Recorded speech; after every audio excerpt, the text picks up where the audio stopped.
Happy holidays, DIYers. I'm Mark Montano, and today on Make Your Mark, we are making some colorful boho heart ornaments. And we're using my gel press and Americana acrylic neon paints. And we're also embellishing them with Allure Dimensional Design adhesive paint. Now, before I forget, I want you to thumbs up if you like this video and leave me a comment if you have a question about this project or you just want to say hello. Are you ready? Let's make some colorful boho ornaments.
Change up the colors and the shapes to fit your Christmas tree theme.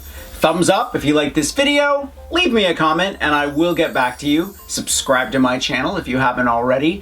Grab a copy of the Big Ass Book of Crafts and I will see you next week. Bye.